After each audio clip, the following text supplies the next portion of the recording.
Scarlet held her hands, pulling them away from her chest and pinning them against the wall. Rose closed her eyes in fear as she stood there in only her bra in front of the devil of her life. Scarlet nuzzled her face into her neck and placed a soft kiss on her shoulder. Rose moaned at her touch. Scarlet slowly began placing a trail of kisses along her neck and shoulder. "Scar, please no," Rose kept moaning, but Scar paid no attention to her. "Scar, please no, I am not ready," Rose said with great difficulty. Scar ignored her and huskily whispered in her ear, "Scream." "What?" Rose asked in confusion and fear. "Scream," Scar repeated more clearly. Rose nodded in fear and started moaning louder. Scar continued kissing her neck and shoulder. Although Rose was shouting loudly, Scar was touching her very softly and gently. Rose started crying as Scar moved lower toward her cleavage. She tried to free herself, but Scarlet tightened her grip on her. "Ah, Scar, please leave me, no, Rose was moaning louder, tears flowing from her eyes. "Scar, no, I don't want to do this, please leave me." Hearing the loud noises, Mr. Ashford, who was passing by the room, stopped at the door. "Scar, what's happening inside?" he asked suspiciously as Rose's moans grew louder. He became more certain. "Scar, open the door," Mr. Ashford knocked loudly. Hearing him shout, Selena also came from her room. "Scar, leave her and open the damn door," he yelled, continuously banging on the door. Sam looked through the window and saw Rose moaning with Scar's face buried in her neck. He smirked and walked away. As soon as Scar saw the shadow disappear, she stepped back, threw a t-shirt onto the crying Rose and said sternly, "Wear it."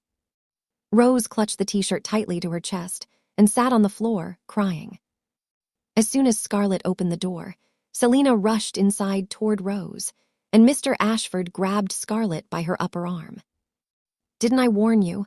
I told you not to do anything wrong with that girl. Don't you understand? What did you do?" he asked angrily. Scarlet pulled her hand free and said, "I didn't do anything," defending herself. Mr. Ashford glanced toward the door behind which loud sobbing could be heard. "Do you think your mother would be happy seeing all this?" he said. His words stopped Scarlet, who had been about to walk away. With lightning speed, Scarlet returned to him and, looking deeply into his eyes, said, "Don't you dare take her name, Mr. Ashford. You're not even worthy of saying her name." Her eyes slowly began turning red in anger, as if she was coming into her real form. Mr. Ashford stepped back in fear. Scar lowered the finger she had been pointing at him and closed her eyes to calm herself. The next moment, she was gone. A single tear escaped from Mr. Ashford's eyes. Scarlet was sitting alone on a hilltop in the same dark forest, lost in her thoughts. Flashback. "Why am I different from everyone else, Mom?"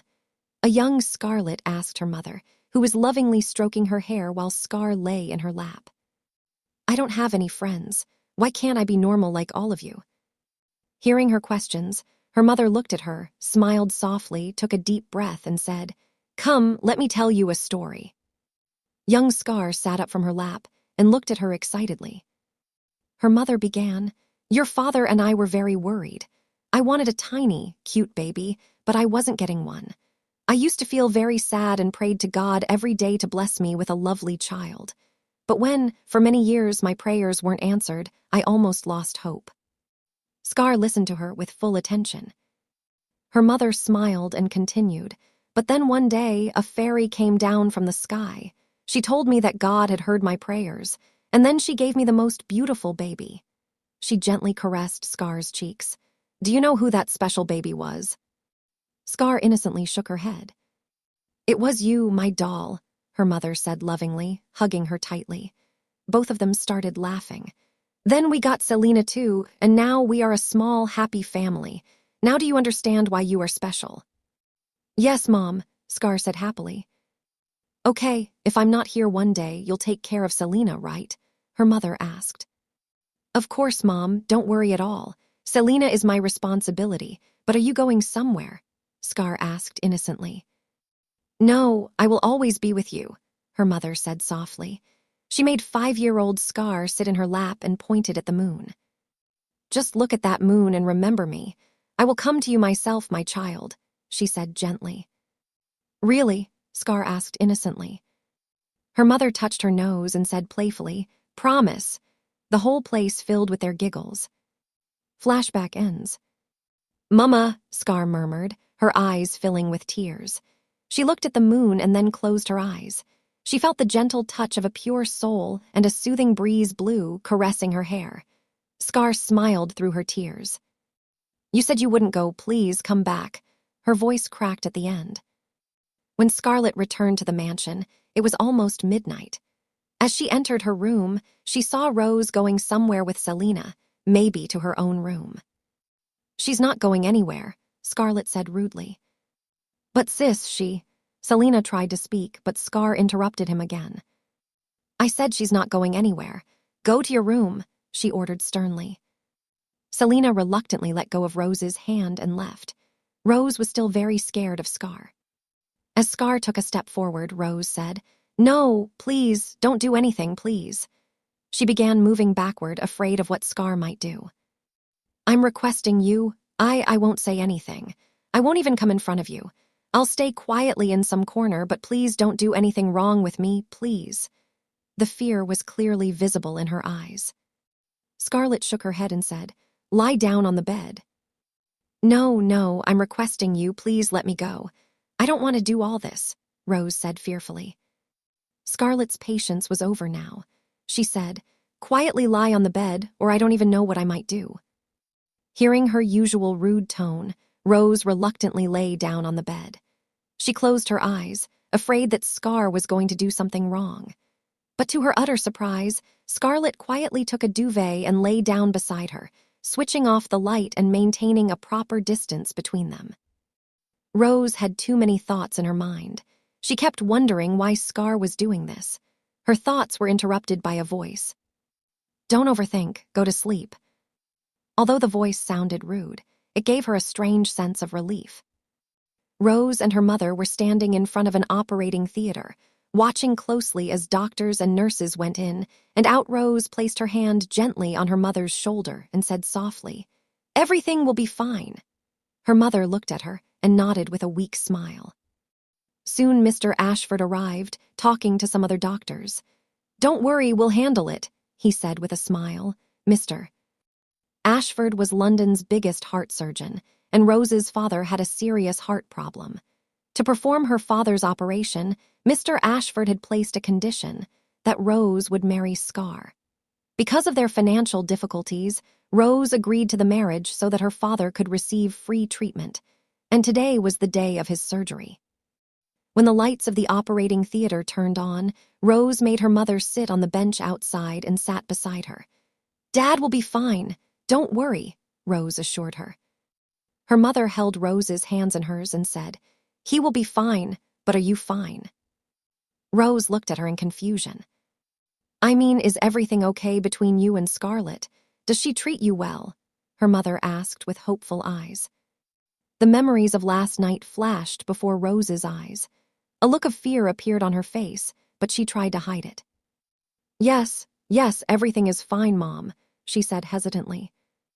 "Okay, today is my first day at college, and I shouldn't be late, so I'll leave now." She quickly changed the topic and almost ran from there. "You don't even know how to lie properly, my child," her mother said, as a single tear escaped her eyes while looking at Rose's retreating figure. She blamed herself for her daughter's life becoming miserable. Her heart felt like it shattered into millions of pieces seeing her daughter lie to protect her. Rose and Selena reached the college. Selena had been studying there already, but it was Rose's first day. "I'm going to my class, okay," Selena said with a smile. Rose smiled weakly. "All the best," Selena shouted from a distance before disappearing into the classrooms. Rose started walking toward her own class when, on the way, she saw a group of senior boys passing comments at her. "She looks like a fresher," one of them said. "Then let's have some fun," another replied. "Hey, beautiful, where are you going?" one of them said, stopping Hasina. She was new to all this and felt nervous. Before she could reply, another boy snatched her bag. "What's in this?" "Let's see," he said, throwing her books out while they all laughed. "Oh, it's just books," they mocked her. Everyone around was watching, but no one stepped in to help. One moment they were laughing loudly, and the next moment there was complete silence. Rose was shocked by the sudden change. One by one, everyone quietly went to their respective classes. One boy almost stumbled as he hurried away, fearfully glancing behind her. Confused, Rose finally turned around to see who they were so scared of. And there she saw the devil of her life, walking in with full confidence, dressed in perfect black clothes. Oh, what bad luck. Rose's eyes widened. She quickly turned around, about to run, when a commanding voice stopped her. Hey, stop. She closed her eyes and muttered, "Shit," under her breath before slowly turning around to face the furious eyes behind her. You, Scar said. Rose, my name is Rose, she replied in an annoyed tone. Whatever, Scar said dismissively. What are you doing here? It's my first day at college, that's why I'm here. Scarlet nodded and was about to leave when Rose softly asked, By the way, what are you doing here? She thought Scar wouldn't answer, but to her surprise, Scarlet replied, I have 3 months left in my course, just completing that. Rose nodded. She then started walking toward her class. On the way, every person she passed lowered their heads respectfully and let her go without any ragging. For a moment, she felt as if she had gained some kind of power, something strong enough to scare everyone. But when she glanced behind her, all her pride, confidence, and attitude vanished. They weren't scared of her. They were scared of the one she herself was afraid of. Her dear devil. Are you following me? She asked without turning around. I have no such hobby. I'm going to my class, Scarlet replied rudely and walked away, after making sure that Rose had safely reached her classroom without any ragging. Rose smiled slightly because she knew Scar had been walking behind her just to ensure that no one dared to trouble her. On the other hand, Scar herself didn't understand why she had been so protective of Rose from the very beginning. Rose reached her class and met her best friend, Zara. Rose, Zara shouted as soon as she saw her. They hugged each other. Where were you all these days? No calls, no messages, what's going on? Zara asked. It's a long story. Come, I'll tell you, Rose replied. What? Zara screamed so loudly that everyone in the cafeteria turned to look at them as if they had seen a ghost. Speak softly, Rose whispered. What? Zara repeated in a lower voice. Oh, my dramatic friend. So you married Scarlett Ashford for your father's sake. The most arrogant, introverted, rude, but dashing senior, Zara said, getting lost in thoughts of Scar's striking personality. Rose hit her arm lightly. Come out of your dream world and listen to the whole story, she said, and then told her everything about the marriage and what Scar had done to her. Meanwhile, Scar was walking through the corridor when a voice stopped her. Hey, friend. She knew it was Sam again. What are you doing here? She asked directly. Just checking on you and your slave, Sam said with a wink. Don't you have any other work? Scar replied rudely. Nope. If you don't want her anymore, give her to me, Sam said, hunger clearly visible in his eyes. Anyway, I'm thirsty, and I think her blood would taste really good. Scarlet looked at him in disgust. And what if I do? She asked angrily. Nothing much. Just prove that she's your slave, Sam said with a smirk. Scar looked at him with eyes full of anger, but she knew that if she didn't prove it, he might actually try to harm Rose, so she agreed. Rose was heading toward the washroom when someone suddenly pulled her into an empty classroom and shut the door, pinning her against the wall. She gasped, Scar, what are you doing? She stammered, trying to free herself, but she couldn't. SHHH, Scar placed a finger on her lips. Stay quiet, just give me what I want, she whispered huskily, brushing her lips against her ear. WH, what do you want? Rose asked fearfully. 15 minutes, Scar whispered and began kissing her neck.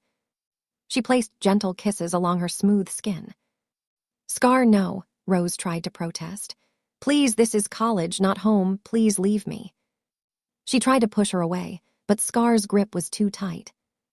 Please don't do anything. I'm not ready for all this, Rose said, her voice trembling.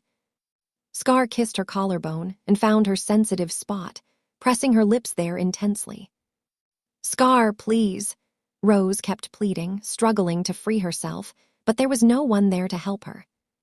"Why are you doing this? Please stop," she begged, still trying to escape from her hold.